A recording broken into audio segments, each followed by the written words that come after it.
आज जो बात मैं कहने जा रहा हूँ वह केवल उन लोगों के लिए नहीं है जिन्हें पढ़ते समय नींद आती है, बल्कि उन सब के लिए है जो अपनी जिंदगी में उठना चाहते हैं पर उठ नहीं पा रहे, जो हर रात कहते हैं कल से पढ़ूंगा, और हर सुबह वही नींद, वही सुस्ती, वही अधूरा वादा। जागना सिर्फ आंखों से नहीं, आत्मा से जरूरी है। उठने के लिए अलार्म की नहीं, मकसद की आवाज चाहिए। नींद तो हर जीव को आती है, पेड़ को, पत्थर को, पर जागता वही है जो जानता है कि उसे कहाँ पहुंचना है। अगर तेरे भीतर ज्वाला जल रही है ना, तो नींद तेरे पास आने से पहले ही जलकर राख हो जाएगी। राधा रानी का नाम लेने का मतलब क्या है? वो जागृति है, वो प्रेम है, वो भक्ति है, और जो सच्चा प्रेम करता है वो कभी आलसी नहीं है।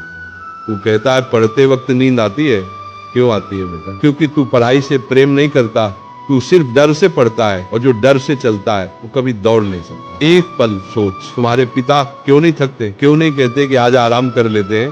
क्योंकि उनके भीतर का कर्तव्य प्रेम से बड़ा है। तो जब भी पढ़ते वक्त नींद आए ना, एक बार अपनी माँ की थकी हुई आंखें याद करना। उस वक्त तेरा खून खुद उबल उठेगा, क्योंकि माँ बाप की आंखों में नींद नहीं है तो बेटा तुझे भी सोने का अधिकार नहीं है।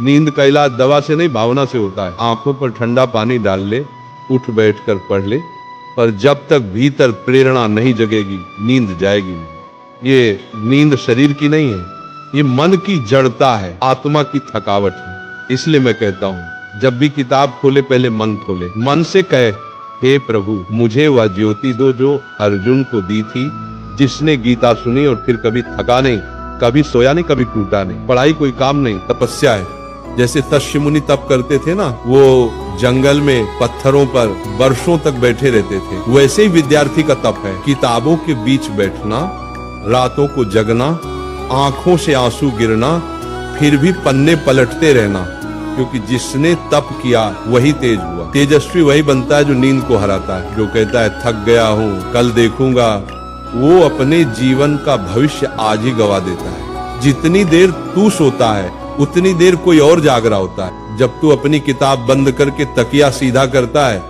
दूसरा विद्यार्थी कहीं न कहीं दीपक जलाकर बैठा होता है। वो तेरी जगह आगे बढ़ रहा है, वो वही सीट ले रहा है जो तेरे लिए बनी थी। तो अब फैसला कर, तू इतिहास में नाम लिखवाना चाहता है या नींद में अपना नाम मिटवाना चाहता है?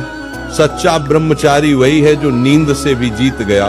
ब्रह्मचर्य सिर्फ स्त्री से दूर रहने का नाम नहीं है, ब्रह्मचर्य का अर्थ है ऊर्जा की रक्षा। जिसके भीतर की ऊर्जा बिखरती नहीं वही जगता है। जिसने अपनी इंद्रियों को वश में किया वही ध्यान में टिकता है, और जो ध्यान में टिक गया उसे न नींद सताती है न संसार हिलाता है। तो हे विद्यार्थी, ब्रह्मचारी बन, मन को साध, इंद्रियों को रोक, नींद को हर, और अपनी तपस्या में जल जा, क्योंकि यही तेरे जीवन की असली साधना है। जब तुझे नींद आए समझ लेना गुरु तेरी परीक्षा ले रहा है। क्या तू अपने लक्ष्य के प्रति सच्चा है या नहीं? कठिनाई आए तो भाग मत, क्योंकि तप बिना तेज नहीं मिलता। जो रातों को जागता है वही सुबह का सूरज बनता है। राधा नाम में ऐसी ऊर्जा है कि अगर सच्चे मन से जप लिया जाए तो मन की सारी सुस्ती, सारा मोह, सारा आलस्य मिट जाता है। जब भी तेरे ऊपर नींद हावी हो, आंखें बंद कर मन ही मन जाप करने लगो, राधे राधे। देखना तेरा तन हल्का लगेगा, तेरी चेतना जागेगी, तेरे भीतर भक्ति की अग्नि जल उठेगी, और वही अग्नि तेरे अध्ययन को तपस्या बना देगी। अब उठ बेटा, अब किताब तेरी तलवार है, समय तेरी रणभूमि है, और ये रात तेरी परीक्षा है। अगर तू आज जीता तो कल पूरी दुनिया तुझे सलाम करेगी, पर अगर आज हार गया तो कल वही दुनिया तुझे भूल जाएगी। तो आज ठान ले, अब नींद नहीं सिर्फ युद्ध होगा, अब आराम नहीं सिर्फ तप होगा। हे राधा रानी, इस बालक को ऐसी लगन दो जो सोए तो भी लक्ष्य के सपने देखे, जागे तो लक्ष्य के लिए लड़े। उससे ऐसा जज्बा दो कि जब थक जाए तो भी कहे राधे राधे, मैं तैयार हूं फिर से। तो उठ मेरे बच्चों, रात अंधेरी है लेकिन तेरे भीतर का दीप जल चुका। तेरा नाम अब इतिहास में लिखा जाएगा, क्योंकि तू वह विद्यार्थी है जिसने नींद नहीं, अपनी आत्मा को जगाया।